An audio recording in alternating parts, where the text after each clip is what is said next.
प्रतापगढ़ में आज महिला मेट और मनरेगा श्रमिकों ने मिनी सचिवालय पर प्रदर्शन करते हुए ग्राम विकास अधिकारी पर मनमानी का आरोप लगाया।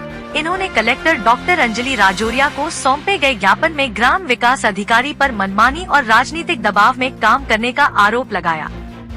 दरअसल छोटी सादड़ी पंचायत समिति की जलोदा जागीर ग्राम पंचायत द्वारा संतोष देवी को मास्टर रोल का आवंटन किया गया था।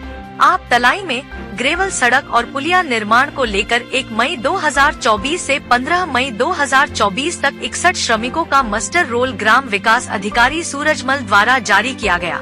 कलेक्टर डॉक्टर अंजलि राजौरिया को सौंपे गए ज्ञापन में ग्राम विकास अधिकारी पर मनमानी और राजनीतिक दबाव में काम करने का आरोप लगाते हुए बताया गया कि ग्राम विकास अधिकारी द्वारा गलत तरीके से घर बैठे ही रिपोर्ट बनाकर छोटी सादड़ी विकास अधिकारी को पेश की गई, जिसमें मास्टर रोल पर केवल 10 श्रमिकों की उपस्थिति बताई गई, जबकि उस दिन कार्य पर 25 श्रमिक उपस्थित थे। सभी श्रमिकों की ऑनलाइन हाजिरी भी दर्ज है। इसी रिपोर्ट के आधार पर महिला मेट को ग्राम विकास अधिकारी ने ब्लैक लिस्टेड कर दिया। ग्राम विकास अधिकारी की इस कार्रवाई पर रोक लगाने और निष्पक्ष जांच की मांग को लेकर ज्ञापन में मांग की गई। आगामी जुलाई माह में प्रतापगढ़ डिपो को रोडवेज की नई बसें मिलने की उम्मीद है। प्रतापगढ़ दौरे पर आए रोडवेज के जोनल मैनेजर खेम सिंह ने प्रतापगढ़ डिपो को नई बसों का आवंटन करने की बात कही है। जोनल मैनेजर ने इस दौरान स्थानीय डिपो और वर्कशॉप का भी निरीक्षण किया। राज्य परिवहन निगम प्रतापगढ़ डिपो के चीफ मैनेजर विष्णु कुमार वर्मा ने बताया कि रोडवेज के जोनल मैनेजर खेम सिंह प्रतापगढ़ दौरे पर रहे। इस दौरान उन्होंने वर्कशॉप और स्थानीय डिपो का निरीक्षण किया।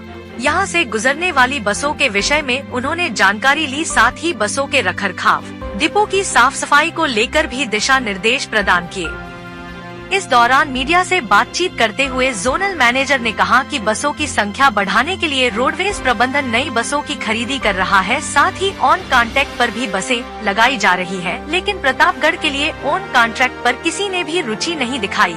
अब आगामी जुलाई माह में नई बसें तैयार होकर आ रही है। इन बसों में से कुछ बसें प्रतापगढ़ डिपो को दी जाएगी, जिससे जिले के लोगों को सुविधा मिल सकेगी।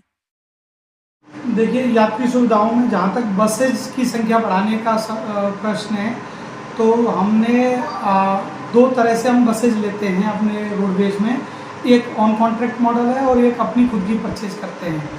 तो ऑन कॉन्ट्रैक्ट पे हमने पिछले 2 टेंडर हमने फ्लोट करे, लेकिन दुर्भाग्यपूर्ण शायद प्रतापगढ़ के लिए हमारे पास बिड नहीं आई। तो इस वजह से हम ऑन कॉन्ट्रैक्ट वाली गाड़ियाँ यहाँ पे जल्दी जो उपलब्ध हो गई हैं और जगह पे, वो यहाँ पे नहीं करा पाए।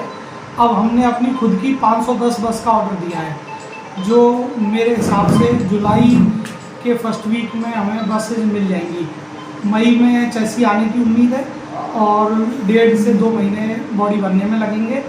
तो जनता के लिए गाड़ियाँ, हमारी पूरी कोशिश रहेगी कि हम जुलाई में उपलब्ध करा पाएँ। प्रतापगढ़ के लिए भी हम ज़्यादा से ज़्यादा गाड़ियाँ उपलब्ध कराने की कोशिश करेंगे।